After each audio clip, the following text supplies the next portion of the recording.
When Assalamu alaikum you say, the seeds of love in the heart you lay.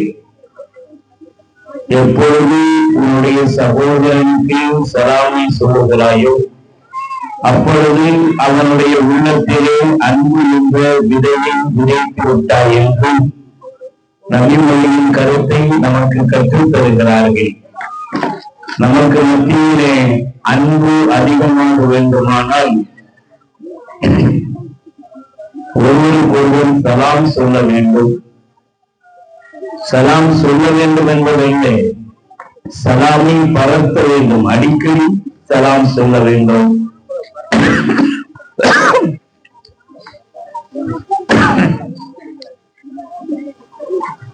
சலாம் கூறப்பட்டால் பதில் சலாம் சொல்ல வேண்டும். இன்ஷா அல்லாஹ் சொல்லலாமா? இன்ஷா அல்லாஹ்.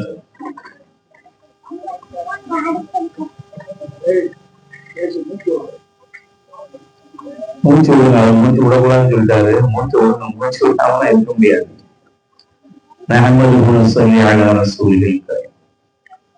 அருளந்து பண்பின் அளவற்ற உந்தன் திருநாமம் போற்றி துவக்க உண்டேன் அல்லாஹ்.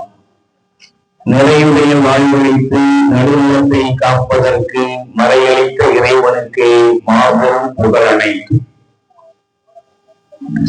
அறிவு கட்டா முடிவுகளையும் உலகில் படா பிரச்சனைகளையும் சிந்தனையில் குழம்பிய கருத்துக்களையும் ஒழுங்கு அலசி ஆய்ந்து நன்முடிவு கண்டு மாநிலத்தோர் நிலவிழக்காம் மாதவத்தோர் வெளிவிழக்காம் குறைசியின் குலவிழக்காம் கோர்மா நபிகள் நாயகம் ஸல்லல்லாஹு அலைஹி வஸல்லம் அவர்களின் மீது பெருமானார் ஸல்லல்லாஹு அலைஹி வஸல்லம் அவர்களால் வானத்து தாரைகள் நட்சத்திரங்கள் என்று போற்றப்பட்ட சஹாபா பெருமக்கள் மீதிலும் மற்றும் எல்லா நல்லடியார்கள் மீதும் இறையன்பு என்றென்றும் நின்று நலவட்டமாக. கண்ணியத்திற்கும் மரியாதைக்கும் உரிய இவ்விழாவின் தலைவர் அவர்களே, ஜமாத்தினுடைய நிர்வாக பெருமக்களே, பெரியோர்களே, சகோதரர்களே, தாய்மார்களே, சகோதரிகளே, மாணவர் கண்மணிகளே, இந்நிகழ்ச்சியை அழகிய முறையிலே நடாத்தி கொண்டிருக்கக்கூடிய இப்பள்ளிவாசலினுடைய கண்ணியத்திற்குரிய இமாம் அவர்களே, பிள்ளைங்கள்லாம் நல்லா பேசினாங்களா? நல்லா பின்னாடிதான் முன்னாடி போடுங்க. பிள்ளைங்க நல்லா பேசினாங்களா? நல்லா பேசினாங்களா? அப்படி பிள்ளைங்கள்லாம் நல்லா பேசுறதுக்கு காரணம் யாரு? எல்லா உதவியால பிள்ளைங்க நல்லா பேசுறதுக்கு காரணம் யாரு? யார் சொல்லி தந்தாங்க? அஜ்ரத்து நல்லா சொல்லி தர போய்தான் பிள்ளைங்க எல்லாம் என்ன செய்றாங்க? நல்லா பேசணும். அஜ்ரத்து நல்லா சொல்லி தரலன்னா இங்க எல்லாரும் டைப் தான் அடிப்பாங்க. ஆனா எல்லாருமே நல்லா பேசுனாங்க, சரளமா பேசுனாங்க, நிறைய கருத்துக்களை பேசுனாங்க, தெளிவா பேசினார்கள்.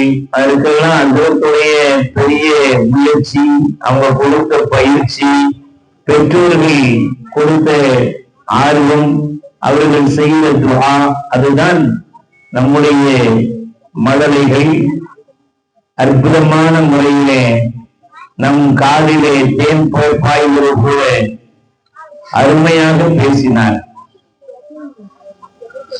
அஜரத்து ஒழுங்கா சொல்லி கொடுக்கலன்னா அப்படி இருக்காது. அப்படிதானே? ஒரு ஸ்கூலுக்கு ஒரு டிஇஓ போனார். ஒரு அதிகாரி போய் பிள்ளைகளை எல்லாம் டெஸ்ட் பண்ண அப்படின்னு சொல்லி வாத்தியார்ட்ட கேட்டார்.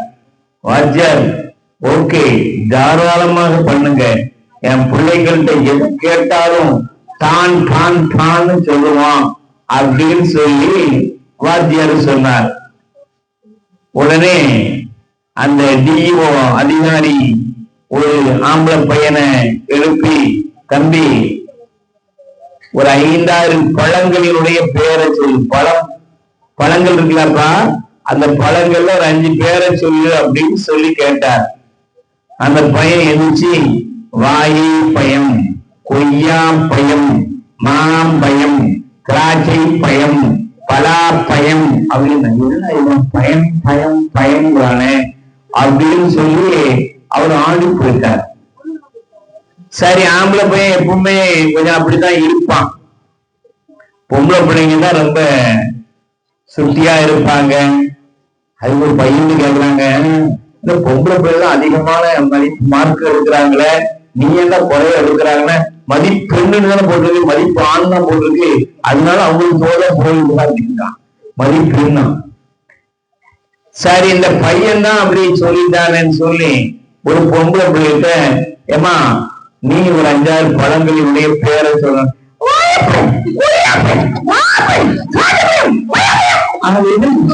அந்த என்னடா இப்படி உடனே அந்த டிவிவர் ரொம்ப கலங்கிட்டாரு. என்னடா அந்த பிள்ளைங்களை நம்மளை பார்த்து பயத்துல பயம் பயம் சொல்லுதா? பழம்னா எப்படி சொல்லணும்? வாழை பழம் கொழு கொழுத்து அழகு கீழே முழுந்தது அப்படி சொல்லணுமே. இந்த பிள்ளைங்கள்லாம் அப்படி, சார் என்ன சார் உங்க பிள்ளைங்கள்லாம் இப்படி சொல்லிட்டு இருக்கிறாங்க, வாயை பயம்ங்கிறாங்க, கொய்யா பயம்ங்கிறாங்க, ஏன் இப்படி சொல்றாங்க அப்படின்னு கேட்ட உடனே வாத்தியார் சொன்னாராம், என்ன சார் செய்வது, இந்த காலத்துல பிள்ளைகளுடைய பயக்க வழக்கமே அப்படித்தான், பழக்க வழக்கமே அப்படித்தான் சொல்லி வேலை முடிச்சிருக்காரு, பயக்க வழக்கமே அப்படின்னு இருக்காரு. ஆஹா, வாத்தியாருக்கு லானா வரலையே, வழக்கங்கிறாரு. அவ வாத்தியாருக்கு நல்லா வந்தா தானே பிள்ளைகளுக்கு நல்லா வரும். வாத்தியார் நல்லா சொன்னா தானே பிள்ளைங்க. இன்னைக்கு நம்ம அனுபவத்தை நல்லா சொல்லி கொடுத்துருக்காங்க, அதனால பிள்ளைங்களை அற்புதமா மானங்காத்தான் பிள்ளைங்க இந்த ஊருடைய மானம் காத்த பிள்ளைங்களாயிட்டாங்க. மானங்காத்தான் ஆஷா இல்ல மாஷா. அதற்கு இப்பதான் சமீபத்துலதான் வந்திருக்காங்க, 1 மாசம் தான் ஆகுது. ஒரே மாசத்துல பிள்ளைகளை எல்லாம் மோசம் எல்லாம் ஆக்கி அற்புதமா பாசத்தோட நிறைய விஷயங்கள் சொல்லி நல்ல மூணு போட்டுச்சு பிள்ளைங்க எல்லாம். பாத்தீங்களா, மாஷா, நல்ல ஞாபக சக்தி பிள்ளைகளுக்கு இருக்கு. சரி, தமிழ் ஸ்கூல்ல தான் இப்படி இருக்குன்னு சொல்லி ஒரு இங்கிலீஷ் ஸ்கூல்ல ஒரு டிஓ போனார். அதிகாரி போய் அங்க உள்ள பிள்ளைங்கள்ட்ட டெஸ்ட் பண்ணலாம் அப்படின்னு சொல்லி போனார். வாத்தியார்ட்ட கேட்டார், உங்க பிள்ளைங்கள்ட்ட ஏதாவது கேட்கலாமா? தாராளமாக கேளுங்க, என்ன கேட்டாலும் உடனே சொல்லிடுவாங்கன்னு வாத்தியாரு சந்தோஷமா சொன்னார். அந்த வாத்தியாரு பிள்ளைங்களுக்கு என்ன சொல்லிக் கொடுத்திருக்காரு இங்கிலீஷ்ல? சி என்ற எழுத்து இருக்குத, அந்த சிங்கிற வார்த்தைக்கு எழுத்துக்கு கே உச்சரி வரும். சிஏடி என்னதுமா? கேட்டு. சிஏடி சேட்டுன்னா சொல்றாங்க, அவர் ஓடிந்துருவாரு. சிஏடி சேட்டு கிடையாது, யாரு? கேட். அது சிக்கு என்ன உச்சரிப்பு இருக்கு? கே உச்சரிப்பு இருக்கு. அப்படி சொல்லி கொடுத்து பிள்ளைகள் மனசுல ஆழமா பதிஞ்சிச்சு. இப்படி இருக்கச்ச அந்த டிஓ என்ன செய்தாரு, நான் போர்டுல ஒரு வார்த்தை எழுதி போடுவேன், இதுக்கு நீங்க ஸ்பெல்லிங் உச்சரிப்போட கரெக்டா வாசிக்கணும் அப்படின்னு சொல்லி எலக்ட்ரிசிட்டி அப்படின்னு ஒரு வார்த்தை எழுதி போட்டார். போர்டுல என்ன எழுதி போட்டுருக்காரு? எலக்ட்ரிசிட்டின்னு எழுதி போட்டு, தம்பி நீ இதை வாசி அப்படின்னு சொன்னார். அவன் எழுதிச்சு எலக்ட்ரிசிட்டி அப்படின்னு. ஏன் அப்படி சொல்றாங்கன்னா, சிக்கு கீழே உச்சரி போடுமா.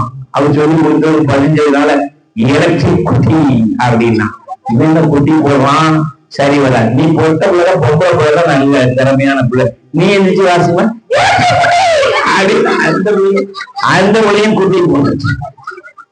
அவர் அசைந்து போயிட்டாரு, என்னங்க எப்படி என்ன குட்டி போடுது, எலக்ட்ரிசிட்டின்னு யாருமே சொல்ல மாட்டேங்கிறாங்களே அப்படின்னு வாத்தியார்ட்ட, ஏன் சார் பிள்ளைங்க ஒழுங்கா ப்ரொனவுன்ஸ்லாம் ஒழுங்கா இல்லையே, உச்சரிக்க மாட்டேங்காங்களே, தப்பா சொல்றாங்களே, என்ன சொல்லி கொடுத்தீங்க? என்ன சார் செய்யறது, இந்த காலத்து பிள்ளைங்களுடைய நிலைமையும் அப்படித்தான் இருக்கு சார். பிள்ளைங்கள்ட்ட நல்ல கெப்பாசிட்டி இல்லை சார். பிள்ளைங்கள்ட்ட கெப்பாசிட்டி இல்லைன்னு சொல்றது வேற, இதுக்கு வாத்தியாரு கெப்பாசிட்டி இல்லைன்னு. ஆனா வாத்தியாரு குட்டி போடுறாரா, அது கெப்பாசிட்டி. ரொம்ப கோவம் வந்துருச்சு அந்த டிஓக்கு. உடனே ஹெச்எம் போய் என்ன ஸ்கூல் நடத்துறீங்க, பிள்ளைங்களும் சரியில்லை, எனக்கு குட்டிங்கிறான். உங்க வாத்தியார்ட்ட கேட்டா அவருக்கு கப்பா குட்டிங்கிறாரு. என்ன சார் இப்படி இருக்குது ஸ்கூல் நடத்துறீங்கன்னு சொன்ன அவர் உடனே, ஏங்க இப்போ இந்த காலத்துல வாத்தியாரம் அப்படிதாங்க இருக்காங்க, பிள்ளை எப்படியா அட்ஜஸ்ட் பண்ணி நாங்க கொண்டு போயிடுறோம் சார், நீங்க இதெல்லாம் வெளியே போய் பப்படி கூட்டி பண்ணிடாதீங்க சார் இருக்காரு. பப்ளிசிட்டி பண்ணிடாதீங்கிறதுக்கு அவரு எழுதியிருக்காரு, பப்படி குட்டி பண்ணிடாதீங்க சார் இருக்காரு. ஆக அவரும் குட்டி தான் போட்டிருக்காங்க. அப்ப நம்ம வாத்தியார்கள் என்ன சொல்லி தர்றாங்களோ, நமக்கு மேல உள்ளவங்க எப்படி கத்து தர்றாங்களோ அப்படித்தான் பிள்ளைங்க வருவாங்க அப்படிங்கிறது. இங்க நல்லா பேசுனாங்கன்னா அதுக்கு அதிபதி நல்ல பயிற்சி கொடுத்திருக்காங்க அப்படின்னு. இன்ஷா அல்லாஹ் எல்லா பிள்ளைங்களும் நல்ல படிக்கணும், நல்ல உயர்தரமான படிப்பு படிச்சு நல்ல கவர்மெண்ட் ஜாப்புக்கு போய் நல்ல வேலை செய்து இஸ்லாமிய சமுதாயத்துக்கு நல்ல கண்ணியத்தையும் மரியாதையும் பெற்றுத்தர வேண்டும். நல்ல உயர்ந்த அதிகாரிகளாக நம்ம இஸ்லாமியர்கள் ஆக வேண்டும். இன்னைக்கு உலக படிப்புல இஸ்லாமியர்கள் ரொம்ப பின்தங்கி இருக்கிறார்கள். அவங்களுக்கு குறைவான சீட்டுகள் தான் கிடைக்குது, அதை கூட வாங்குறதுக்கு அவங்களுக்கு படிப்புல தகுதி இல்லைன்னு சொல்றாங்க. அதனால நம்ம பிள்ளைங்க கலெக்டர் ஆகட்டும், இன்ஜினியர் ஆகட்டும், டாக்டர் ஆகட்டும் நல்ல படிச்சு உயர்ந்த அந்தஸ்தை பெறணும். அப்படி உலக கல்வியை கற்றுக் கொடுக்கிறதோட என்னவோ செய்யணும், மார்க்க கல்வி, குர்ஆன் ஷரீஃப், ஒழுக்கம் இதையெல்லாம் கற்றுக் கொடுக்கணும். நீங்க மற்ற ஊர்கள்ல பாருங்க, உலக கல்விக்கு ரொம்ப முக்கியத்துவம் கொடுக்கிறாங்க. நீங்க 2 கல்விக்கு முக்கியத்துவம் கொடுக்குறீங்க. சில ஊர்கள்ல பார்த்தா தூங்கி எந்திரிக்காம அவங்க பல்லே தேய்க்காம கோல்வாயோட பிள்ளைய கரகரன்னு இழுத்து ஆட்டோல ஏற்றி விட்டு பார்க்கத்தான் செய்யறோம். அதுல தூங்க கண்ணோட கவனம் தூங்கிட்டு 5 மணி 6 மணி முடியாம பிள்ளைகளை கொண்டு போய் அவரை ஸ்கூல் விட்டு வந்தா கொஞ்சம் விளையாடுறதுக்கு ராகத்தா ஃப்ரீயா இல்லாம டியூஷன்ல சேர்த்து எப்படி எல்லாமோ இந்த உலக கல்விக்காக வேண்டி பெற்றோர்கள் நிறைய முக்கியத்துவம் கொடுக்கிறாங்க. தப்பு கிடையாது, கொடுக்கணும். அதே நேரத்தில் மார்க்க கல்விக்கு உலக கல்விக்கு எந்த அளவு கொடுக்குறாங்க. முந்திலாம் வந்து ஸ்கூல்ல எப்படி சேர்ப்பாங்க, இப்படி காதை தொட்டாதான் இங்க கொண்டு சேர்ப்பாங்க. இப்ப என்ன செய்வாங்க சொல்லுப்பா, காதை என்ன செய்யணும், இப்படி போய் தோழம் தொட்டாதான் ஸ்கூல்ல சேர்ப்பாங்க. இப்ப அப்படி கிடையாது. எல்கேஜி, யூகேஜி, வேற என்ன கேஜி இருக்கு, ப்ரீ கேஜி,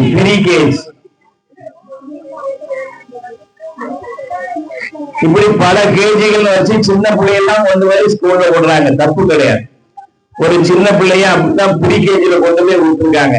அங்க ஒரு ஆயாமா இருந்திருக்காங்க. யார் இருந்திருக்காங்க, ஆயாமா இருந்திருக்காங்க. அல்லது சின்ன டீச்சரை போட்டு சின்ன பிள்ளைங்களுக்கு தேவையோ பாடம் நடத்துறாங்க.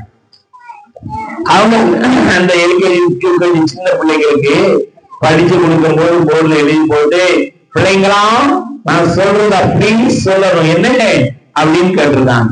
உடனே பிள்ளைங்களாம் சரி டீச்சர் அப்படின்னு சொல்லி, நான் சொல்றது அப்படி சொல்லுவீங்களா அப்படின்னு உடனே BOY பாய் அப்படின்னு சொல்லி கொடுத்தாங்க அந்த டீச்சர். உடனே எல்லா பிள்ளைங்களும் சேர்ந்து எப்படி சொல்லிச்சு, BOY என்னது பாய் அப்படின்னு. நீங்க பாய் எல்லாம் சொல்லுங்க, கேர்ள்ஸ் தான் சொல்லுது, சொல்லுடா BOY பாய் அப்படின்னு. இப்படி எல்லா பிள்ளைங்களுக்கும் சொல்லி கொடுத்துக்கிட்டு BOY பாய்ன்னு சொல்லி கொடுத்துருக்க போது ஒரே ஒரு பையன் எழுந்துச்சு டீச்சர் ஆய் அப்படின்னு இருக்கான். டீச்சர் ஆய் அப்படின்னு இருக்கான்.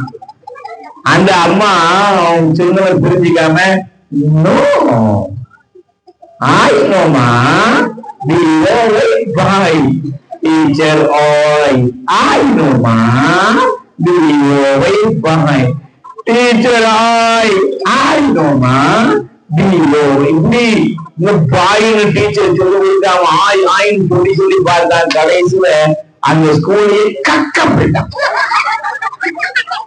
அவன் ஆயின்னு சொல்லிட்டான், ஆய் நோமா பாய்ன்னு சொல்லி கடைசி அவன்.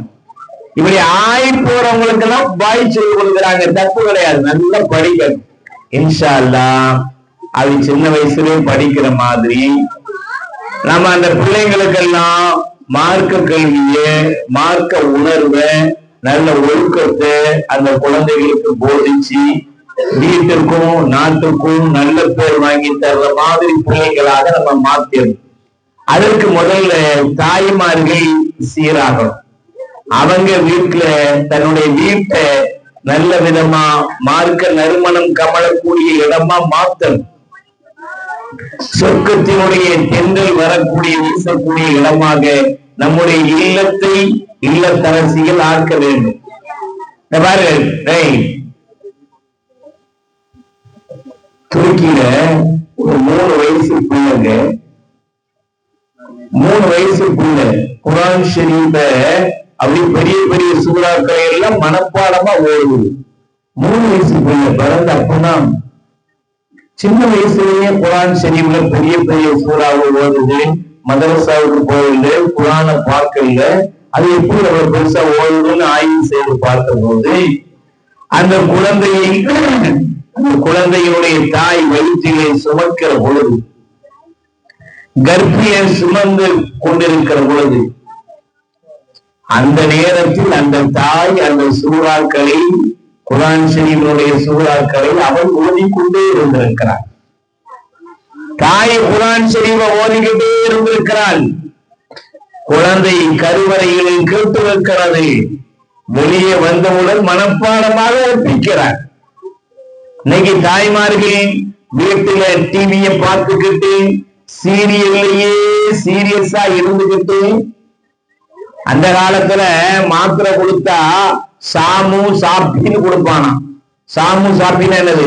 சாப்பிடறதுக்கு முன்னாடி, சாப்பிட்டதுக்கு பின்னாடி. இப்ப அப்படி கொடுக்க மாட்டேதான், சீமு சீப்பின்னு கொடுத்தான். என்னதான் கேட்டா சீரியலுக்கு முன்னாடி சீரியலுக்கு பின்னாடி. அப்படி சீரியல்லையே சீரியஸா இருந்து கணவனுக்கு செய்ய வேண்டிய கடமைகளை செய்யாம குழந்தைகளுக்கு செய்ய வேண்டிய கடமைகளை குறைய வச்சா நம்ம பிள்ளைங்க எப்படி பிறப்பாங்க, எப்படி வளருவாங்க? ஆனா அந்த தாய் குழந்தையை கருவுற்றிருக்கக்கூடிய அந்த நேரத்திலேயே அதிகமா குர்ஆன் ஷரீஃப் ஓதுனதுனால பிள்ளை பிறந்து கொஞ்ச நாள்லயே குர்ஆன மனப்பாடமா ஓடும். அல்லாஹ் குர்ஆன் ஷரீஃப்ல முதல்ல காதை தான் சொல்றான். ஜஅலலக்கும் ஸம்அ வல் அப்சார. நிறைய இன்ன ஸம்அ வல் பஸர, காதை சொல்லிட்டு தான் கண்ணை சொல்றான். ஆராய்ச்சியாளர்கள் ஆராய்ச்சி செய்து பார்க்கிறார்கள், ஏன் அல்லாஹ் குர்ஆன்ல எங்க பார்த்தாலும் முதல்ல காதை சொல்லிட்டு அதுக்கு பிறகுதான் கண்ணை சொல்றானே, ஏன் அப்படின்னு ஆய்வு செய்து பார்த்த பொழுது குழந்தை கருவறையிலே வீட்டிருக்கிற பொழுது அந்த குழந்தைக்கு ஆரம்பத்திலே காதுதான் கேட்கிறார். காதுக்கு கேட்கக்கூடிய சக்தி அல்லாஹ் கொடுத்து 4 வாரத்திற்கு பிறகுதான் கண்ணுக்கு பார்க்கக்கூடிய ஆற்றல் கிடைக்கிறது. கண்ணு பார்க்கறதுக்கு முன்னாடி 4 வாரத்துக்கு முன்னாடியே காதை கேட்க வச்சிருவான்ல. அதனாலதான் குர்ஆன்ல எங்கெல்லாம் கண்ணு வருதோ அதுக்கு முன்னாடியே காது வந்துடும். எனவே தாய்மார்கள் கர்ப்பிணியாக இருக்கிற பொழுது நம்ம பிள்ளை வயிற்றிலிருந்து கேட்டுக்கொண்டிருப்பான் என்று எண்ணி குர்ஆன் ஷரீஃபை நல்ல வார்த்தைகளை அந்த தாய்மார்கள் பிள்ளைகளுக்கு ஊட்ட வேண்டும். நாம் சீராக இருந்தால்தான், சிறப்பாக இருந்தால்தான் நம்முடைய சந்ததிகள் சீராகுவார்கள், சிறப்பாகுவார்கள். அமெரிக்கா நாகரிகத்தினுடைய உச்சத்திலே இருக்கக்கூடிய நாடு, அரைகுறை ஆடைகளோடு மிருக வாழ்க்கை வாழக்கூடிய நாடு. அப்படிப்பட்ட அந்த நாட்டிலே 72 வயது உம்மு சாலிஹ் என்ற ஒரு பெண்மணி குர்ஆன் ஷரீஃப் முழுவதையும் மனப்பாடம் செய்து ஹாஃபிஸாக ஆகியிருக்கிறார். எத்தனை வயசுல? 72 வயசுல. நம்மளால கற்பனை பண்ண முடியுமா? இன்னைக்கு சில வீடுகள்ல வயசான பாட்டி மாதிரி டிவி பார்த்துட்டே இருக்காங்க, பாத்திருக்கீங்களா? நம்ம மானம் காத்தான்ல கிடையாது, இங்க உள்ள பெண்கள் மானம் காத்தாள், அதனால அது கிடையாது. என்ன கிடையாது, டிவி தான். ரொம்ப வயசான பெண்கள் நான் ஒரு ஊர்ல பார்த்தேன், அந்த ஊர் பேரை சொல்லக்கூடாது. அங்க ஒரு வயசான அம்மா நல்ல முக்காடெல்லாம் போட்டுட்டு தஸ்மீரை கையில வச்சுட்டு சுமன்ல சுமன்ல சுமன்ல சுமன் அங்க என்ன ஓடுகிற பொழுதும் அந்த பிள்ளை இந்த மாதிரி எடுக்கிறானே சுமன்லா சுமன்லா சுமன் இங்க போய்கிட்டே இருக்கு, இங்கேயும் ஓடிக்கிட்டே இருக்கு. பக்தி ரெண்டுலையும் பக்தி. தாய்மார்களே, சகோதரிகளே, எந்த வீட்டிலே பக்கரா சூரா ஓடப்படுகிறதோ அந்த வீட்டை விட்டு ஷைத்தான் கிடந்து ஓடுகிறார். தாய்மார்கள் வீட்டிலே குர்ஆன் ஷரீஃப் ஓத வேண்டும். ஒரு காலத்திலே வீடுகளிலே குர்ஆன் ஷரீஃப் ஓதக்கூடிய சப்தங்கள் கேட்டது. இன்று அந்த சப்தங்கள் இல்லை. டிவி வால்யூம்கள் தான் அந்த சப்தம் தான் கேட்கிறது, பாட்டு சத்தங்கள் தான் கேட்கிறது. ஒரு முஸ்லிமான வீடு என்றால், இஸ்லாமிய இல்லத்தரசிகள் வாழக்கூடிய இடம் என்றால் அங்கே குர்ஆன் ஷரீஃப் ஓதப்பட வேண்டும். பேய் பிசாசு ஜின்னு மோகினி ஜில் மோகினி என்ன இளவலாமோ சொல்றாங்களே, குர்ஆன் ஷரீஃப் ஓதினால், பக்கரா சூரா ஓதினால் வீட்டுக்கு ஷைத்தான் வரமாட்டான், விரும்பி ஓடி வருவான். ரசூல் ஸல்லல்லாஹு அலைஹி வஸல்லம் சொல்லுகிறார். எனவே தாய்மார்களே, முதலிலே நம்முடைய இல்லத்தை தீன் நறுமணம் கவலக்கூடிய இல்லமாக நாம் ஆக்க வேண்டும். கொஞ்ச நாளைக்கு முன்னாடி கேரளாவுல டிவி, நம்ம தமிழ்நாட்டு டிவியில கோடீஸ்வரர் நிகழ்ச்சி வச்சிருந்தாங்க. அதுல ஆண்களும் பெண்களும் கேட்கிற கேள்விக்கு பதில் சொல்லிட்டா கோடி கிடைக்கும் சொல்லி போய் உட்கார்ந்து கேள்விக்கு பதில் சொல்லுவாங்க. கேரளாவில் அதே மாதிரி கோடீஸ்வரர் நிகழ்ச்சி நடத்தினாங்க. அதுல நம்ம பெண்கள் புர்கா போட்டு போய் உட்கார்ந்துட்டாங்க. ஒரு அந்த சாயா இருக்குல்ல, அந்த பெண்கள் புர்கா போட்டு முஸ்லிம் பெண்கள், நாங்களும் முஸ்லிமான பெண்கள் சொல்லி ஒரு நடிகனுக்கு முன்னாடி போய் உட்கார்ந்து தங்களை ஃபேமஸ் ஆக்கி போடுறதுக்காக, தங்க மூஞ்சி டிவியில எல்லாரும் பார்க்கணுங்கிறதுக்காக வேண்டி, அல்லது பணம் கிடைக்கட்டுங்கிறதுக்காக அங்க போய் உட்கார்ந்து ஒரு நீட்சி. அவன் கேள்வி கேட்கிறான் அந்த நடிகர், குர்ஆன் ஷரீஃப்ல ஒரு பெண்மணியின் பெயர்ல ஒரு சூரா இருக்கிறது, அது என்ன சூரா? ஆக்ஷன், கதீஜா, ஆயிஷா, பாத்திமா, மரியம், இப்படி ஆப்ஷனும் கொடுக்கலாம். அவன் சிரிக்கிறான தவிர வெட்கமே இல்லாம அது எனக்கு தெரியலேங்கிறான். யார்கிட்டயாவது கேட்டு சொல்லுங்க, எனக்கு தெரியாதுங்கிறான். இங்க பேசுன பிள்ளைகள்லாம் மாஷா அல்லாஹ் எவ்வளவு அழகா பேசுறாங்க. குர்ஆன்ல உயிரினங்களுடைய பேர் எத்தனை சூறாவுல இருக்குது, அது என்ன, இந்த குர்ஆனை பத்தி உண்டான டீட்டெயில் உள்ள சொன்னாங்களே, சின்ன சின்ன மழலைகளினுடைய உள்ளத்திலே ஆழமாக பதிந்து இருக்கிறதே.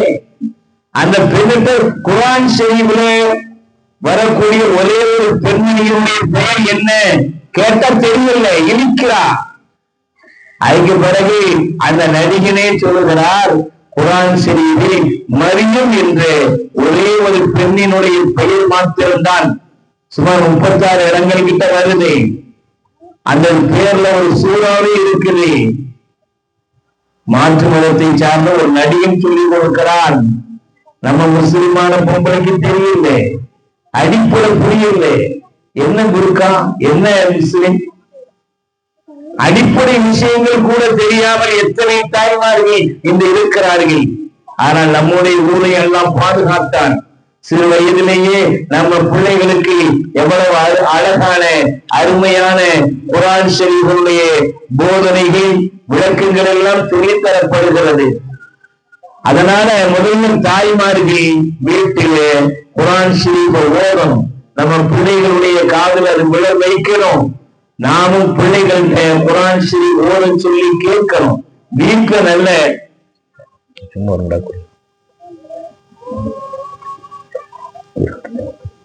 வீட்டுல பிள்ளைங்களை ஓத வச்சு கேட்கணும். தாய்மார் படிச்சியான்னு கேட்கிறோம், டீச்சர் போனியான்னு கேட்கிறோம். என்னைக்காவது குர்ஆன் ஷரீஃப் ஓதுனியாமா, இன்னைக்கு ஹஜ்ரத் என்ன பாடம் சொல்லி தந்தாங்க என்று சொல்லி காட்டு. எந்த தாய் உள்ளத்தை கையை வைத்து சொல்லுங்கள் பார்க்கலாம். மதரசாக்கு போயிட்டு வந்தோன்னு என்ன ஓதுனாமா சொல்லி கேட்டிருக்கீங்களா? இல்லையே. பள்ளிக்கூடத்துக்கு படிப்புக்கு கொடுக்கிற டீச்சருக்கு போனீங்கன்னு துரத்துறீங்க. மதரசாவுக்கு அனுப்பணும். மதரசா நடந்துச்சுன்னு சொன்னா எவ்வளவு ஊருக்கே பாதுகாப்பு இருக்கு. வீட்டுக்கு பாதுகாப்பு மட்டுமல்ல, ஊருக்கே பாதுகாப்பு. ஒரு ஊர்ல மக்கள் பெரியவர்கள் எல்லாம் அநியாயம் அட்டூழியம் அக்கிரமம் செய்த காரணத்தால் அந்த ஊரை அழிப்பதற்காக ஒரு மலக்கை அனுப்பி வைக்கிறார். அந்த மலக்கு அந்த ஊரை அழிக்க போறார். மக்கள் ரொம்ப சேட்டை பண்றான், தப்பு பண்றான், அந்த ஊரை அழிச்சிடலான்னு மலக்கு வந்தாங்க. ஆனா அந்த வந்த மலக்கு ஊர்ல மதரசாவுல ஒரு சின்ன பிள்ளை அல்ஹம்துலில்லாஹி ரப்பில் ஆலமீன் அல்ஹம்து சூராவை ஓதுகிறது. அல்லாஹ்விடத்திலே போய் அந்த மலக்கு சொன்னார், யா அல்லாஹ், நீ எந்த ஊரை அழிக்க சொன்னாயோ அந்த ஊர்ல உள்ள குர்ஆன் ஷரீஃப் ஓதுது, அல்ஹம்து சூரா ஃபாத்திஹா சூரா ஓதிச்சுன்னு சொன்ன உடனே, அப்படியா அல்ஹம்து சூரா ஓதுனாங்களா? அப்ப அந்த ஊருக்கு இறங்கக்கூடிய அதாப 40 வருஷம் தள்ளி போட்டுரு அப்படின்னு சொல்லி அல்லாஹ் அந்த மலக்குக்கு உத்தரவிட்டார். பிள்ளைகளை ஓத வைக்கிறதுனால, மதரசாவுக்கு அனுப்புறதுனால நமக்கு மரியாதை, கண்ணியம், செழிப்பு, நம்முடைய வாழ்க்கையில பறக்கத்து இருக்கும், வளமான வாழ்வு, செல்வ செழிப்பு ஏற்படும் என்ற மாத்திரம் அல்ல, ஊருக்கே பாதுகாப்பு கிடைக்கும். ஊர்ல எவ்வளவு அநியாயம் நடக்குது, அல்லாஹ் கோபப்பட்டான அழிச்சிருவான். ஆனா அந்த பிள்ளைங்க ஓடுறத வச்சு அல்லாஹ் பாதுகாத்துட்டு இருக்கிறான். அதனால குர்ஆன் ஷரீஃப் ஓதாத எந்த ஒரு குழந்தையும் நம்முடைய ஊரிலே இருக்கக்கூடாது. வீட்டிலே உள்ள எல்லா குழந்தைகளும் ஓத வேண்டும். அந்த குழந்தைகள் ஓடி முடித்து பெற்றோர்களுக்கு ஓத தெரியவில்லை என்றால், வீட்டில் உள்ள பெரியவர்களுக்கு ஓத தெரியவில்லை என்றால் அந்த பிள்ளைகள் சொல்லிக் கொடுக்க வேண்டும். அப்படி குர்ஆன் ஷரீஃப் ஓத தெரியாத பிள்ளைகளே இல்லை என்று சொல்லுகிற அளவிற்கு மானங்காத்தானில் எல்லா பிள்ளைகளும் எல்லா பெண்களும் குர்ஆன் ஷரீஃப் ஓதுகிறார்கள் என்ற பெருமை, சந்தோஷம் கிடைக்க வேண்டும். பிள்ளைகளுக்காக வேண்டி நீங்க துஆ செய்யுங்க. தாய்மார்கள், பெற்றோர்கள்.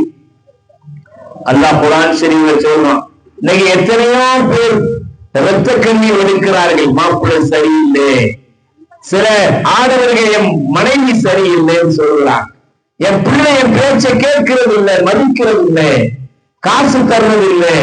எத்தனை குமுறல்கள், எத்தனை பெரியவர்களுடைய புலம்பல்கள், கண்ணீர் வடிக்கிறார்களே. நீங்கள் நம்முடைய குழந்தைகள் சிறுவர்களாக இருக்கிற போது அவர்களுக்காக துஆ செய்ய வேண்டும். ரப்பனா ஹப் லனா மின் அஸ்வாஜினா வ ذُرِّيَّاتِنَا قُرَّةَ أَعْيُنٍ وَاجْعَلْنَا لِلْمُتَّقِينَ إِمَامًا. யா அல்லாஹ், என்னையும் என்னுடைய ஜோடி பெண்களா இருந்தா, யா அல்லாஹ், என்னுடைய கணவனையும் என்னுடைய பிள்ளைகளையும் எனக்கு கண்குளிர்ச்சியாக ஆக்கித்தாய். யா அல்லாஹ், சந்தோஷம், இன்பத்தை தரக்கூடிய, இதயத்திற்கு இதத்தை தரக்கூடிய, நல்ல கண்குளிர்ச்சி தரக்கூடிய சாலிகான பிள்ளைகளாக, சாலிகான கணவனாக என் கணவனையும் பிள்ளையை ஆக்கினேன். முத்தகீன இமாமா, இறையச்சம் உடையவர்களுக்கு தலைவர்களாக என் கணவனை என் பிள்ளையை ஆக்கினேன், எங்களை ஆக்கினேன் என்று ஒவ்வொரு பெண்ணும், குடும்ப பெண்ணும் துஆ செய்ய, ஒவ்வொரு ஆணும் துஆ செய்யணும். அரபியில் கேட்கிறோம் குர்ஆன் ஷரீஃபுடைய ஆயத்தை, துஆ ரப்பனா ஹப் லனா மின் அஸ்வாஜினா வ ذُرِّيَّاتِنَا قُرَّةَ أَعْيُنٍ وَاجْعَلْنَا لِلْمُتَّقِينَ إِمَامًا. யா அல்லாஹ், என்னுடைய மனைவியையும், யா அல்லாஹ், என்னுடைய மக்களையும் எனக்கு கண்குளிர்ச்சி ஊட்டக்கூடியதாக, பால் வார்க்கக்கூடிய, இதயத்திற்கு பால் வார்க்கக்கூடிய அற்புதமான பிள்ளைகளாக, அற்புதமான மனைவி, சாலிகான மனைவியாக எனக்கு சந்தோஷத்தை தரக்கூடிய மனைவி மக்களை தாய். யா அல்லாஹ், எங்களை எல்லாம் இறையச்ச உடையவர்களுக்கு தலைவராக ஆகக்கூடிய, முன்னோடியாக ஆகக்கூடிய பாக்கியத்தை தான். என்னைக்காவது ஆண்கள் கேட்டிருக்கீங்களா இந்த துஆவை? குர்ஆன் ஷரீஃப்ல அல்லாஹ் கேட்க சொல்றான், நல்லடியார்கள் கேட்பார்கள் என்று சொல்கிறான். தாய்மார்கள் இந்த துஆவை கேட்டிருக்கிறீர்களா? அரபியில தெரியல, தமிழ்ல கேட்டிருக்கீங்களா? குர்ஆன் ஷரீஃபை இலக்கியான மனப்பாடம் பண்ணிருக்கீங்களா? இன்ஷா அல்லாஹ் இப்ப போய் நம்ம இஷா தொழுகையில இந்த துஆவை கட்டாயம் எல்லாரும் கேட்க. பிள்ளைங்க சேட்டை பண்றாங்கிறதுக்காக வேண்டி அவங்கள திட்டிட கூடாதுங்க. பிள்ளைகளுக்காக வேண்டி எப்பவும் துவா செய்துகிட்டே இருக்கணும். குர்ஆன் ஷரீஃபிற்கு அடுத்தபடியாக சிறப்பாக இருக்கக்கூடியது நபிமொழி கிரந்தத்தில் அசபுல் குதுபி வகை கிதாப் இல்லாஹி புகாரி, குர்ஆனுக்கு அடுத்த அந்தஸ்தில் இருக்கக்கூடியது புகாரி ஷரீஃப் என்ற ஹதீஸ் கிரந்தம். அந்த கிதாபை எழுதிய புகாரி இமாம் சிறு வயதிலே கண் பார்வை இல்லாதவர்களாக இருந்தார்கள். அவங்க தாய், அவங்க அம்மா அழுது தொழுது தொழுது தொழுது அழுது அழுது அல்லாஹ்ட்ட கேட்டுக்கிட்டே இருந்தாங்க. யாரெல்லாம் என் பிள்ளைக்கு கண் பார்வையை தான் கேட்டுக்கிட்டே இருந்தார்கள். ஒரு நாள் கனவு கண்டார்கள். கனவை ஹஜ்ரத் இப்ராஹிம் அலைஹிஸ்ஸலாம் அவர்கள் வந்தார்கள். தாயே பெண்ணே, நீ தொழுது அழுத காரணத்தினாலே அல்லாஹ் உன் பிள்ளைக்கு கண் பார்வையை கொடுப்பார் என்று சுபச்செய்தி சொன்னார்கள். அது மாதிரி என் பிள்ளைக்கு கண் பார்வை கிடைத்தது. உலகத்தில என்ன பிரச்சனை? பொருளாதார சிக்கலா, நோயா, நொடியா, காய்ச்சலா, கருப்பா, கஷ்டமா, நஷ்டமா, என்ன பிரச்சனை? எல்லாவற்றிற்கும் தீர்வு அல்லாஹ்விடத்தில் இருக்கிறார். தொழுது அழுது அல்லாஹ்விடத்தில் கரம் வேண்ட வேண்டும். நம்முடைய பிள்ளைகளுக்காக நீங்கள் துஆ செய்து கொண்டே இருக்க வேண்டும். மக்காவுல காயிபாவுல தொலைக்கக்கூடிய சுதைசி இமாம்னு 30 வருஷத்துக்கு மேலாக தொலைக்கிறான். காந்த குரல், கந்தார குரல் என்று சொல்லுகிறார்கள். இனிமையான வெண்கல தொண்டை, எல்லோரையும் ஆட்டி போடுகிற, கட்டி போடுகிற அளவிற்கு காந்த குரல் கொண்ட அந்த சுதேசி இமாம் 30 ஆண்டுகளாக தொலைக்கிறார்கள், பத்துபா ஓடுகிறார்கள், இன்னும் தொலைத்துக் கொண்டிருக்கிறார்கள். தலைமை இமாமாக சுதேசி இமாம் அவர்கள் ஒரு பத்துபா பேருரையிலே சொல்கிறார்கள், நான் சிறுவனாக இருந்த பொழுது எங்க வீட்டுக்கு விருந்தாளிகள் வந்தார்கள். உணவு தயாரித்து வைத்தார் என் தாய். நான் அந்த உணவுல மண்ணள்ளி போட்டுட்டேன். சின்ன பிள்ளைய விளையாட்டு போக்கா சேர்த்த பண்றதுல அந்த உணவுல அவங்க விருந்தாளிக்கு செய்து வைத்த உணவுல நான் மண்ணள்ளி போட்டுட்டேன் அப்படின்னு சொல்றாங்க. உடனே அந்த தாய்க்கு கோபம் வந்து விட்டது. விருந்தாளியை கவனிக்க முடியலையே, உணவெல்லாம் வீணா போயிட்டு அவர்கள் கோபப்படுகிறார்கள், வேகப்படுகிறார்கள். அந்த கோபத்தில வந்த வேகத்தில தன்னுடைய மகனை பார்த்து சொல்றாங்க, நீ பண்ணின சேட்டைக்கு அல்லாஹ் உன்னை காபாவுக்கு இமாமாக்குவாப்பா அப்படின்னு சொன்னாங்க. சாபத்தை எப்படி ஆக்கிட்டாங்க பாருங்க. சாபம் கூட துவாவாக, நீ பண்ணின சேட்டைக்கு அல்லாஹ் உன்னை காபாவுக்கு இமாமாக்கட்டும் போனாங்க. இன்று காபாவுடைய இமாமாக, தலைமை இமாமாக சுதேசி இமாம் இருக்கிறார்கள் என்றால் அந்த தாயினுடைய துவா நம்முடைய பிள்ளைகள் சீராக சிறப்பாக வாழ வேண்டுமானால், அவர்களுடைய ஃபியூச்சர் நன்றாக இருக்க வேண்டுமானால், பெற்றோர்கள் குறிப்பாக தாய்மார்கள் நல்ல ஒழுக்கமாக வளர்க்க வேண்டும். அவர்களுக்கு நல்ல உபதேசங்களை கண்ணின் கருத்துமாக இருந்து அவர்களை கண்காணிக்க வேண்டும். அவர்களுக்காக துவா செய்து கொண்டே இருக்க வேண்டும். பிள்ளைகள் பெற்றோர்களை மதிக்காத பிள்ளைகளாக, தீங்கி இணைக்கக்கூடிய பிள்ளைகளாக இருக்கிறார்களே, அப்படி இருக்கக்கூடாது. பிள்ளைகள் எப்படி இருக்க வேண்டும்? இளைஞர்கள் எப்படி இருக்க வேண்டும்? இன்னைக்கு நிறைய பேரை பாருங்க, அவர் புள்ள பேசும்போது சொல்லிச்சு, சில மாணவர்கள் சிலரை நின்னுகிட்டே ஒண்ணு கடிக்கிறாங்க. அதை விட மோசம், சில ஆளு கழுகுறதில்லை. தம்பி சிறுநீர் கழிச்சிட்டு கழுகுறீங்கன்னு கேட்டா, நான் தொழுகிறதும் இல்லை அதனால கழுகுறதும் இல்லைன்றான். தொழுகிறதும் இல்லை, கழுகுறதும் இல்லை. எத்தனை இளைஞர்கள் தொழாமல் அசட்டையாக இருந்து கொண்டிருக்கிறார்கள். செல்போனிலேயே தன்னுடைய வாழ்க்கையை கழித்துக் கொண்டு அழித்துக் கொண்டிருக்கிறார்களே. துன்யாவுடைய மோகத்திலே பித்து பிடித்து போயிருக்கிறார்களே. ஆபாசங்களிலே, அனாச்சாரங்களிலே, அனாவசியங்களிலே தன்னையும் தன்னுடைய பாவையும் அழித்துக் கொண்டிருக்கிறார்களே. 5 நேர தொழுகை ஒரு இஸ்லாமிய இளைஞர் தொழ வேண்டாமா? இஸ்லாம் என்ற அந்த வார்த்தையை ஆங்கிலத்தில் எழுதி பாருங்கள். ISLAM. I for Isha, S for Subah, L for Luhar, A for Asr, M for Maghrib. இஸ்லாம் என்ற வார்த்தையில் உள்ளே ஒவ்வொரு லெட்டர், ஒவ்வொரு எழுத்தும் ஒவ்வொரு நேர தொழுகையை குறிக்கிறது. 5 நேரம் தொழவில்லை என்றால் உன்னிடத்தில் எங்கே இஸ்லாம் இருக்கிறது? பேரே முஸ்லிமா இருந்தா போதுமா? சுன்னத்துட்டா போதுமா? முக்கியமா 5 நேரம் தொழவில்லை என்றால் என்ன முஸ்லிம்? முஸ்லிம் என்று சொல்வதற்கு வெட்கப்பட வேண்டும், வேதனைப்பட வேண்டும். எனவே யாரும் முஸ்லிம்கள் தொழுகையை விட்டுவிடக்கூடாது, தொழாமல் இருந்துவிடக்கூடாது.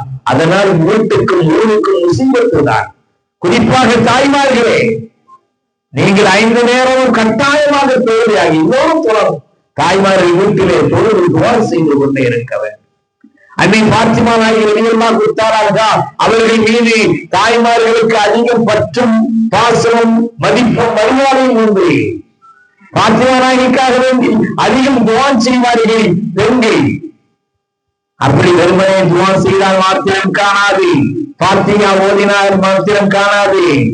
பாத்திமா நாயகியினுடைய வாழ்க்கையை பின்பற்றி நடக்க வேண்டும். பாத்திமா நாயகி கருவுற்று இருக்கிறார்கள், கர்ப்பிணியாக இருக்கிறார்கள். அந்த நேரத்தில் ஒரு நாள் மாலை வேளையிலே அழுது கொண்டிருக்கிறார்கள். பக்கத்திலே இருந்த உறவுக்கார பெண்மணி சொன்னார்கள், ஏனம்மா அழுகிறாய்? பேறுகால வலி அதிகமாக இருக்கிறதா? பிரசவ வலி ஜாஸ்தியாக இருக்கிறதா? குழந்தை நல்ல முறையிலே பிறக்குமா பிறக்காதா என்று அழுகிறாய்? அப்படி அழாதே, குழந்தை நல்ல முறையிலே பிறக்கும். அல்லாஹ் உனக்கு பிரசவத்தை எளிதாக்கி தருவான் என்று ஆர்வம் சொல்லுகிறான். அப்படி அன்னை பாத்திமா நாயகி சொன்னார்கள், நான் அதற்காக அழவில்லை. நான் ஏன் அழு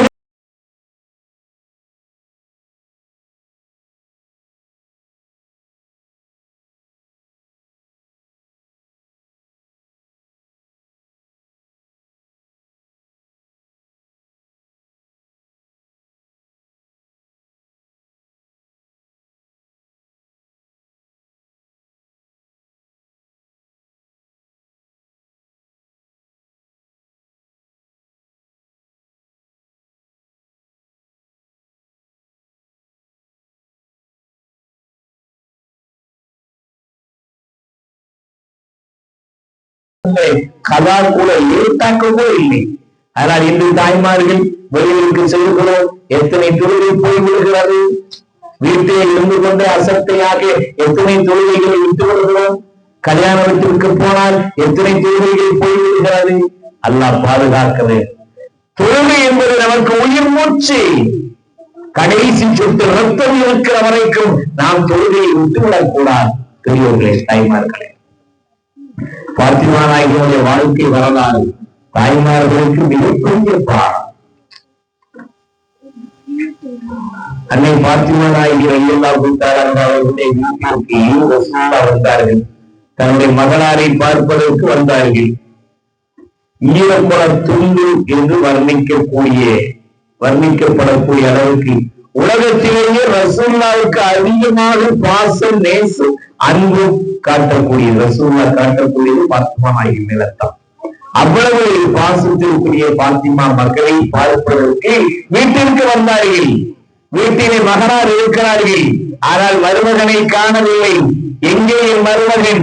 உன் கணவர் அடியாரை எங்கே என்று கேட்டார்கள்.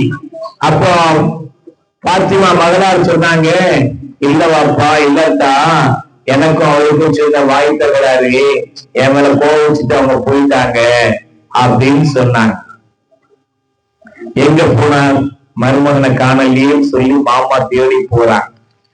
அங்கே மண் தரையில பள்ளிவாசல்ல படுத்து இருக்கிறாங்க. இப்போ மொசைத்தரமா இருக்கு, சில படத்துல ஏசியா இருக்கு.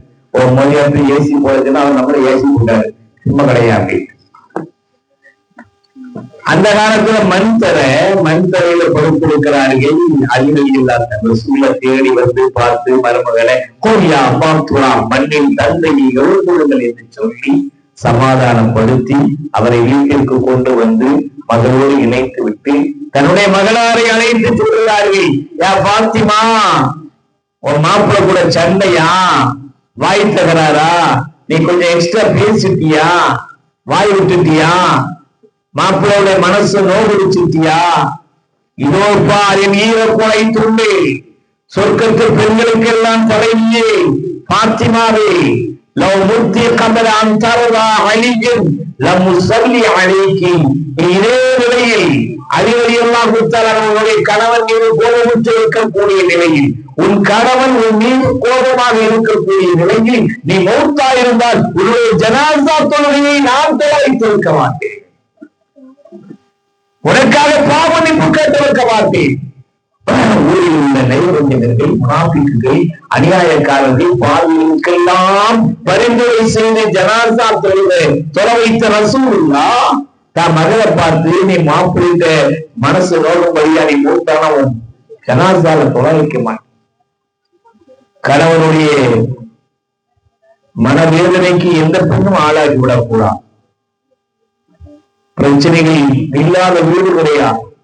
வீட்டுக்கு வீடு வாசப்படி சின்ன சின்ன பிரச்சனைகள் பேசி தீர்க்க வேண்டும், அமைதி காண வேண்டும், விட்டு கொடுக்கணும். விட்டு கொடுக்கறதாங்க பெரிய விஷயம். வாழ்க்கை இனிக்கணும்னு சொன்னா, இல்லற இனிக்கணும்னா என்ன செய்யணும்? இன்னைக்கு தட்டு தட்டா தாம்பூல தட்டு தட்டா கொடுக்கறாங்க, பட்டு பட்டா பட்டு துணி கொடுக்கறாங்க, நகை நட்டு நட்டா கொடுக்கறாங்க, துட்டு துட்டா கொடுக்கறாங்க. தாம்பூல தட்டு கொடுக்கறாங்க, துட்டு கொடுக்கறாங்க, நகை நட்டு கொடுக்கறாங்க. என்ன கொடுத்தாலும் இல்லறம் இனிக்காது, விட்டு கொடுத்தால்தான் இல்லறம் இனிக்கும். அதனால தாய்மார்களே, சகோதரர்களே, ஒருவருக்கு ஒரு விட்டு கொடுத்து உண்மையான இஸ்லாமிய தம்பதியர்களாக கணவன் மனைவி வாழ வேண்டும். பிள்ளைகளை நல்ல முறையிலே வளர்க்க வேண்டும். பிள்ளைகள் தாய்க்கு, தந்தைக்கு, பெற்றோர்களுக்கு மரியாதை கொடுக்கும். இன்னைக்கு பெற்றவங்களை தாயை மதிக்கிறது ரொம்ப குறைச்சலா போச்சு. சில இளைஞர்கள் மனைவியினுடைய பேச்சை கேட்டுக்கிட்டே அம்மாவை ரொம்ப ஏற்று பேசுறான், அடிக்கிறான், ரொம்ப சீன் ஒரு மாதிரியா துச்சமா பேசுறான். ஹசன் பஸ்ர் ரஹ்மத்துல்லாஹி காய்பாவை தவாப் செய்து கொண்டிருக்கிறார்கள். அப்போ ஒரு இளைஞன் தன்னுடைய தலையில ஒரு பெரிய ஏதோ மூட்டையை சுமக்கிற மாதிரி சுமந்து கொண்டு அந்த காய்பாவை தவாப் செய்து வருகிறார். அந்த இளைஞனை அழைச்சி இந்த இமாம் கேட்கிறார்கள், ஏன்பா இப்படி வணக்கம் செய்யற இடத்துல, தவாப் செய்யற இடத்துல தலையில பாரத்தை சுமந்துகிட்டாலே ஏன் அப்படின்னு கேட்ட உடனே, இமாம் அவர்களே, நீங்க நினைக்கிற மாதிரி துன்யாவுடைய பொருட்களை, சாமான்களை நான் சுமக்கல. இந்த கூடையில யார் இருக்கா தெரியுமா? என்னுடைய வயது முதிர்ந்த தாய் இருக்கிறாள், முடங்கி போன தாய் இருக்கிறாள். அவரால் முடியாது, கை கால்கள் ஒழுங்காக வேலை செய்யவில்லை.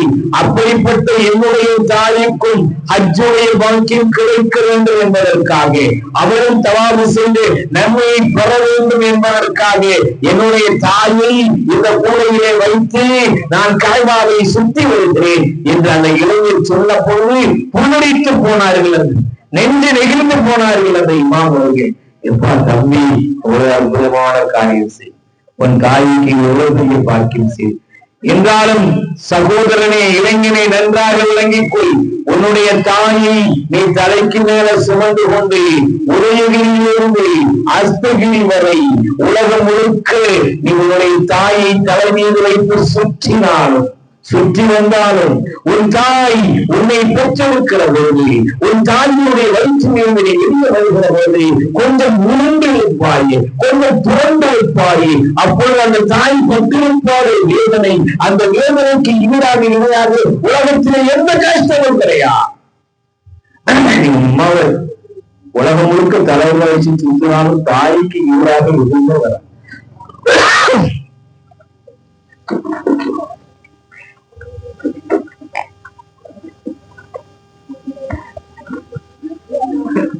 அதே மாதிரி நம்முடைய தந்தை தாய் இடுப்பிலே இழுக்கி வைத்துக் கொள்கிறாள். தன்னுடைய குழந்தை நம்மை விட்டு அகன்று விடக்கூடாது. உடலோடும் உள்ளத்தோடும் ஊட்டித்தான் இருக்க வேண்டும் என்று தாய் இப்படி வச்சிருக்கிறார் பிள்ளையை. ஆனா தந்தை என்ன செய்கிறார்? இப்படி தோளுக்கு மேல போடுறார்.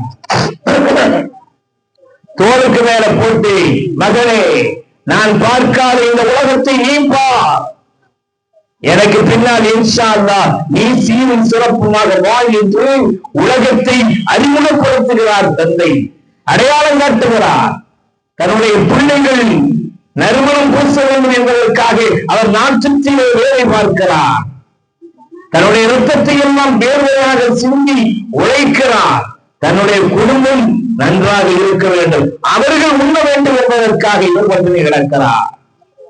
இப்படியெல்லாம் செய்யக்கூடிய தந்தை இந்த இளைஞர்கள் நண்பர்களோடு சேர்ந்து கொண்டு நண்பருடைய பேச்சை கொண்டு தந்தையை உதாசீனப்படுத்தக்கூடிய அத்தாலும் இருக்கக்கூடிய காட்சி கியாமத் நாளுடைய அடையாளம், உலகம் அழிவதற்குண்டான அடையாளம் அது.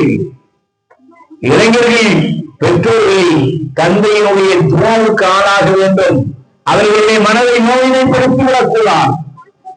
ரசூலுல்லாஹ் ஒரு இளைஞர் வந்தார், வந்து யார சூழல்ல எங்க அத்தா என்னுடைய பணத்தை எடுத்து செலவழிக்கிறார்னு சொல்லிட்டார், ரிப்போர்ட் கொடுக்கிறார். உடனே ரசூலுல்லாஹ் அந்த தந்தையை அழைத்து வாருங்கள் என்று சொன்னார்கள். அவர் அழைத்து வரப்பட்டார். வயது முதிர்ந்தவராக இருக்கிறார். தட்டு தடுமாறி கஷ்டப்பட்டு வருகிறார். தட்டு தடுமாறி வர்றாரு, முதியவரு. அப்படி வந்து ரசூல்லா கிட்ட வந்த உடனே ரசூல்லா கேட்டாங்க, பெரியவரே உங்க மகனுடைய துட்டை நீங்க எடுத்து செலவழிக்கிறீங்களாமே, உன் மகன் உங்களை பத்தி ரிப்போர்ட் கொடுக்கிறாருன்னு சொன்னாங்க. உடனே அவருக்கு கண்கள் எல்லாம் குளமாகி கண்ணீராக வடிக்கிறார். யார சொல்லலாம், நான் பெற்ற புள்ளு, அவனுக்காக என் உயிரையே கொடுத்தேன், என் ரத்தத்தை எல்லாம் வேர்வையா சிந்தி உழைச்சி என் புள்ள நல்லா இருக்கணும்னு சொல்லி அவன் கேட்டதையெல்லாம் வாங்கி கொடுத்தேன், கேட்காதெல்லாம் வாங்கி கொடுத்தேன், அவனை படிக்க வச்சு அவனுடைய முன்னேற்றம் தான் என்னுடைய லட்சியமாக இருந்தது. இன்னைக்கு அவனை அப்படி வளர்த்து விட்டேன், இன்னைக்கு நான் பலகீனமா சம்பாதிக்க முடியாம இருக்கிறேன். இப்போ அவன்கிட்ட கொஞ்சம் ரூபாய் எடுத்த உடனே அதன் போய் உங்கள்கிட்ட வந்து ரிப்போர்ட் கொடுக்கிறானே யார சொல்லலாம் அப்படின்னு சொல்லி அவர் அழுகிற பொழுது தாராளவியினுடைய கண்களில் இருந்து தாரை தாரையாக கண்ணீர் வருகிறது. கண்மணி காருடைய நபி கார்போன் நபி முத்து நபி முஹம்மது நபி ஸல்லல்லாஹு அலைஹி வஸல்லம் அழுகிறார்கள். அழுது கொண்டே சொன்னார்கள், இதை கேட்டதான் மாத்திரமல்ல கண்ணும் மண்ணும் மரமும் அழுகிறது. ஒரு பெரியவரை எப்படி வேதனை கொடுத்திருக்கிறான் அவனுடைய மகன் என்று சொல்லிவிட்டு அந்த மகனை இளைஞனை அழைத்து உன் துட்டை உங்க அத்தா எடுக்கிறாருன்னா நீ கோவப்படுறா, அதுக்காக நீ ரிப்போர்ட் கொடுக்கிறா, நன்றாக வழங்கிக்கொள். அந்த மாவுக்கு அபிக்கு உன்னுடைய பணம் காசு சொத்து செல்வம் என்ற வார்த்தை வந்து நீயே அவர் போட்ட பிச்சைதான், நீயே அவருக்கு சொந்தமானதான்.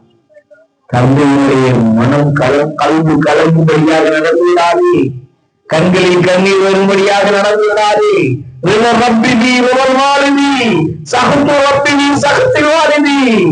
அத்தா பிரியப்பட்டால் தான் அல்லாஹ்வுடைய பிரியம் உனக்கு கிடைக்கும். அத்தா வெறுத்து விட்டால், அத்தா கோபப்பட்டால் நீ எத்தனை தொழுகை எப்படி தொழுதாலும் அல்லாஹ்வுடைய திருப்தி உனக்கு கிடைக்காத, அதிருப்தியின் கோபம் தான் உனக்கு கிடைக்கும். இந்த உலகத்தில் யார் என்ன தப்பு செய்தாலும் அல்லாஹ் மன்னிக்கலாம் அல்லது நாளை மறுமையில தண்டனை கொடுக்கலாம். ஆனால் யாராவது பெற்றோர்களை உதாசீனப்படுத்தி வேதனைப்படுத்தினால், உறவினர்களுக்கு துரோகம் செய்து அவர்களை மனநோகும்படியாக நடத்தினால் அவர்களுக்கு அல்லாஹ் தஆலா இந்த உலகத்திலேயே தண்டனை கொடுக்காமல் மௌத்தாக்க மாட்டார். நீங்க வேண்டுமானால் பாருங்கள், அனுபவத்தை பாருங்கள். பெற்றோர்களை நோவினை செய்தவனுக்கு இந்த உலகத்திலேயே அல்லாஹ் தண்டனை கொடுத்து வருவான். அல்லாஹ் பாதுகாக்கணும். நம்முடைய இளைஞர்கள் பெற்றோர்களை கண்ணியப்படுத்தக்கூடிய பிள்ளைகளாக, பெற்றோர்களுடைய கல்வியிலே அவர்களுக்கு கண்குளிர்ச்சியை ஏற்படுத்தக்கூடிய பிள்ளைகளாக நம்முடைய பிள்ளைகள் ஆக்க வேண்டும் என்றால் நான் இப்போதே அந்த பிள்ளைகளை நம்ம சீராக்கணும், சரியாக்கணும். மதசாருக்கு அனுப்பணும், அஞ்சலி சீராக்குவாங்க, நம்ம வீட்டுல வச்சு சீராக்கணும். இன்னைக்கு பெரியவங்களை மதிக்கிறாங்களாங்க, பெரியவங்களை ரொம்ப மதிக்கவே இல்லையே. ரொம்ப இதற்கு நம்ம ஊர் பிள்ளைங்கன்னு இல்லை, நம்ம ஊர் பிள்ளைங்க எல்லாம் தங்கமான பிள்ளைங்க, இவங்க எல்லாம் பெரியவங்களை நல்ல மதிப்பு. வெளியே போய் பார்த்தா நம்மளுக்கு அல்லாத வேற மற்றவங்க எல்லாம் இளைஞர்கள்லாம் பெரியவர்களை எவ்வளவு இதா பெரியவங்களே சொல்லுவாங்க, பெரியவங்களே சொல்லுவாங்க, பெருசு போறான் என்ன சொல்றான், எக்கனாமிக்ஸ் எகுதுங்கிறான் வாத்தியாவே, பிசிக்ஸ் பிச்சுக்கிட்டு போகுதுதான், அது இதுன்னு சொல்லலாம். மரியாதையே இல்லை. ஒரு 4 பேர் 4 இளைஞர்கள் டீ கடைக்கு போயிருக்காங்க. அப்ப அந்த 4 இளைஞர்களும் பேசிக்கிட்டாங்களாம், நம்ம அந்த டீ கடைக்காரர்கிட்ட இங்கிலீஷ்ல தான் கேட்கணும். டீ வேணுங்கிறது, எங்களுக்கு டீ போட்டு தாங்கிறத நம்ம இங்கிலீஷ்ல கேட்கணும். வளவலன்னு கேட்கக்கூடாது, ஒரே வார்த்தையில கேட்கணும் அப்படின்னு சொல்லியிருக்காங்க. 3 பேரும் முடிச்சிருக்கான். அது இப்படிதான் கேட்க முடியும் அப்படின்னு சொல்லி ஒருத்தர் நான் கேட்கிறேன் பாடுறா அப்படின்னு சொல்லி நம்ம 4 பேருக்கும் டீ போட்டு தாங்கிறத இங்கிலீஷ்ல கேட்கிறேன்னு சொல்லிட்டு அந்த டீ கடைக்காரர் வயசானவர்கிட்ட கேட்டான். பர்சனாலிட்டி இங்கிலீஷ்ல ஒரு வார்த்தை பர்சனாலிட்டின்னு இருக்காங்க. அது ரொம்ப கவர்ச்சியா இருக்குன்னு என்ன சொல்லுவாங்க, நீங்க ரொம்ப பர்சனாலிட்டியா இருக்கிறீங்கன்னு சொல்லுவாங்க. என்ன அதை சொன்னா அவர் 4 டீ போட்டு கொடுத்தா, அதை சொன்னா எப்படிங்க 4 டீ போய் அதை கொஞ்சம் ஈர்த்து சொன்னாலாம். பெருசு 4 டீ பர்சனாலிட்டி இங்கிலீஷ் அர்த்தம் ஒரே ஒரு வார்த்தை 4 டீ போட்டு. பெரியவங்களை மரியாதை கொடுக்கறது இல்லை. அஜன் திரும்ப ஒரு மாதிரியே பாக்குறாங்க. முடிக்கதானே சொல்றீங்க, இன்ஷால்லா முடிச்சிருவேன். ஏன்னா ஒரு பேச்சாளர் ரொம்ப பேசி நிறைய கருத்துக்கள் சொன்னாராம். அவரை கூப்பிட்டு, தம்பி முன்னாடி நீ ரொம்ப கேட்டுக்கிட்டே இருந்தியப்பா, நான் பேசுனதுல உனக்கு எது ரொம்ப பிடிச்சதுன்னு கேட்டாராம். அப்ப அந்த பையன் சொன்னா, உங்க பேச்சு பயார் எனக்கு ரொம்ப பிடிச்சது, எல்லாமே பிடிச்சது. ஆனா எனக்கு ரொம்ப பிடிச்சது என்ன தெரியுமா, நீங்க கடைசியில இத்துடன் என்னுடைய உரையை முடித்துக் கொள்கிறேன் தெரியும் பார்த்தீங்களா, அதான் ரொம்ப சந்தோஷமா இருக்கு. அது மாதிரி ஒரு சந்தோஷத்தை நீங்களும் எதிர்பார்த்துட்டு இருக்கீங்க. இன்ஷா அல்லாஹ் முடிச்சு. இளைஞர்கள் பெரியவர்களை மதிக்காவிட்டால் உலக அழிவினுடைய அடையாளத்தை எதிர்பாருங்கள் என்று ரசூலுல்லாஹ் சொன்னார்.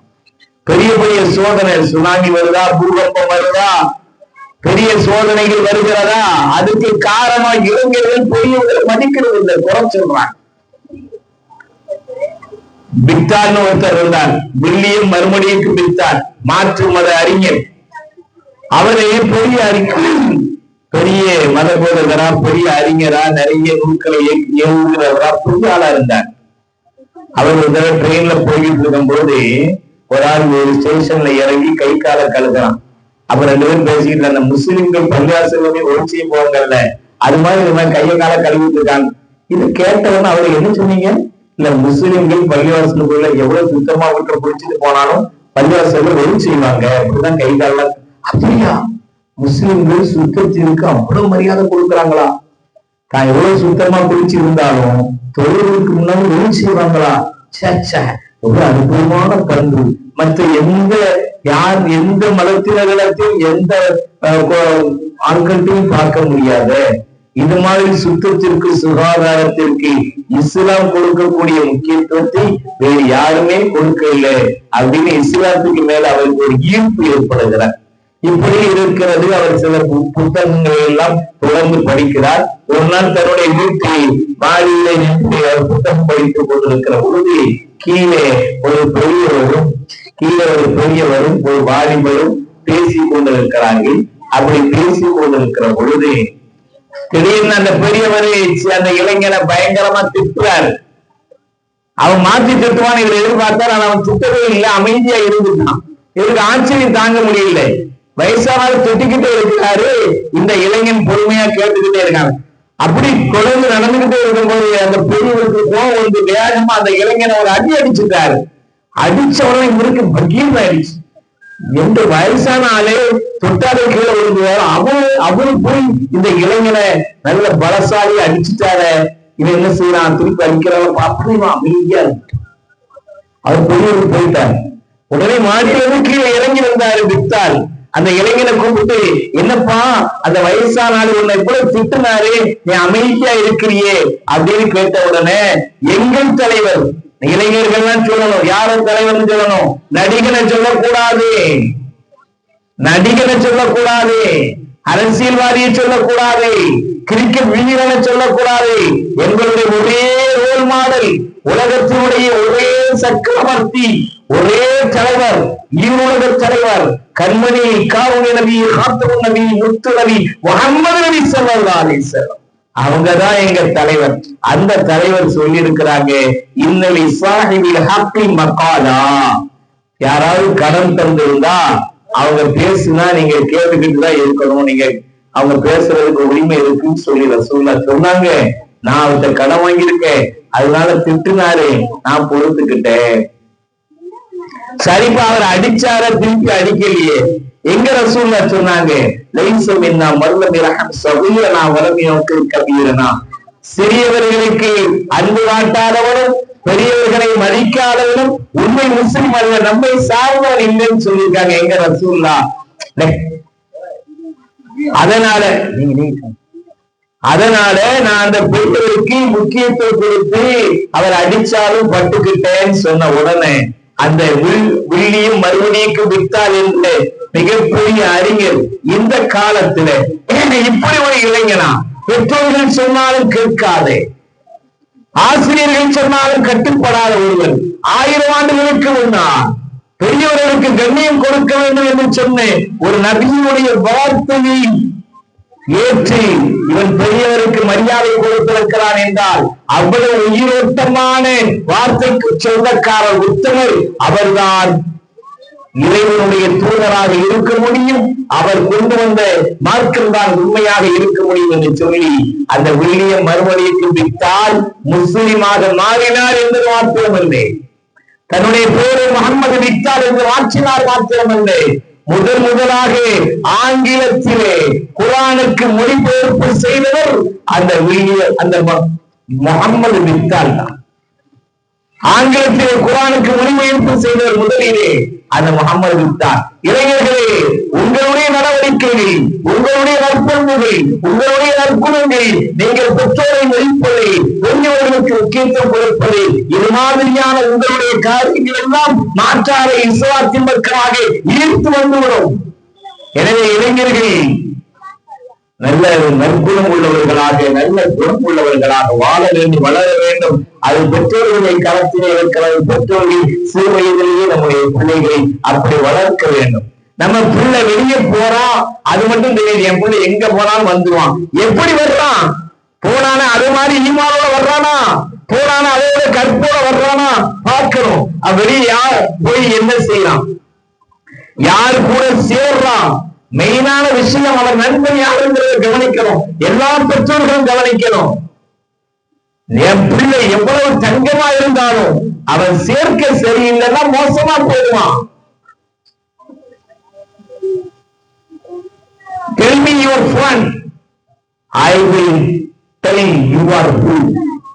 உன் நண்பன் யார் என்று சொல்லி நீ யார் என்பதை நான் சொல்லிவிடுவேன். பூவோட சேர்ந்த நாடு மணக்கும், ஆனா பண்டியோட சேர்ந்த கன்றும் அசிங்கம் தின்றுவிடும்.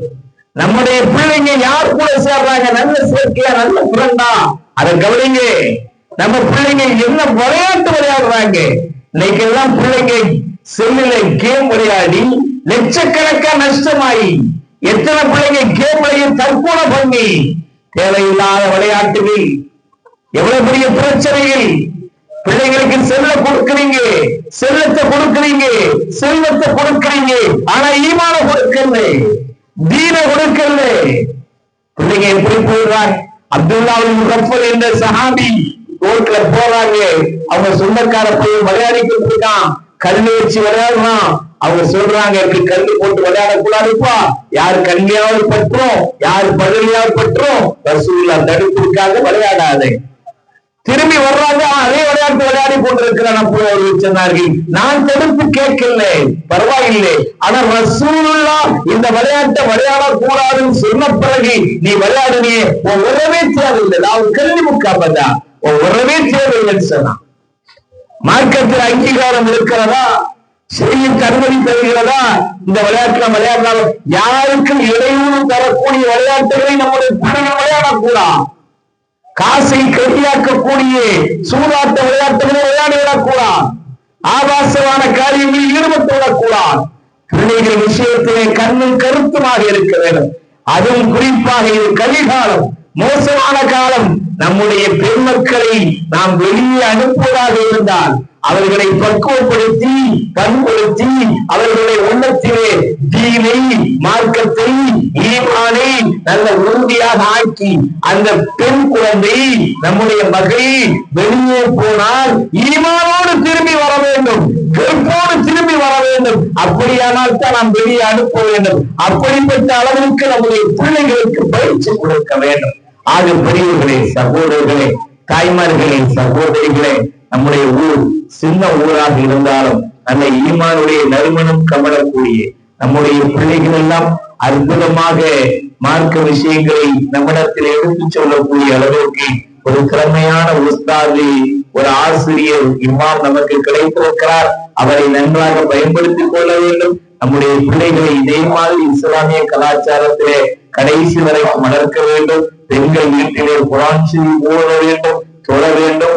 நமக்காக, நம்முடைய மக்களுக்காக, நம்முடைய நாட்டு மக்களுக்காக, உலகத்தில் உள்ள எல்லா முஸ்லிம்களுக்காக நாம் துஆ செய்ய வேண்டும்.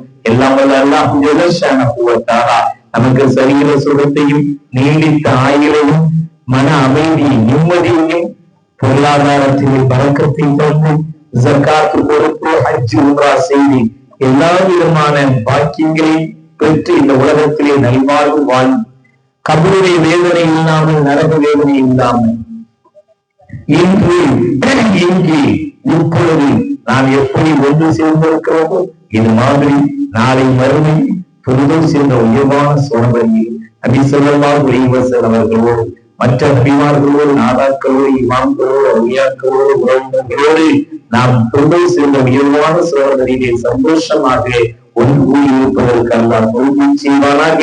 எல்லாவற்றிற்கும் பெரிய பாக்கியமாகிய மிகப்பெரிய பாக்கியமாகிய அல்லாஹ் நம்முடைய 2 கண்களால் கண்டு வைக்கக்கூடிய என்ற பாக்கியத்தை அல்லாஹ் ஜல்லஷானஹு வ தஆலா அனைவருக்கும் தந்தருள்வானாக. அஸ்ஸலாமு அலைக்கும் வரஹ்மத்துல்லாஹி வ பரகாத்துஹு.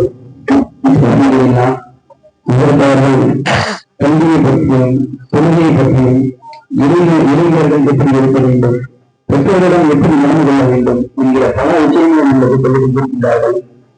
நாம் அதை ஏற்றி நடக்க வேண்டும். அதற்கு உதவி பெறுவானாக. அவர்கள் இருந்து வந்திருக்கிறார்கள். அவர்கள் ஈராடுகளாக இருக்கட்டும், பசுமண்டலமாக இருக்கட்டும், திறன் முறையில் நமக்கு பல விஷயங்களை நமக்கு கருத்துக்களை சொல்லிக் கொண்டிருக்கிறார்கள். அதே போல நிகழ்வு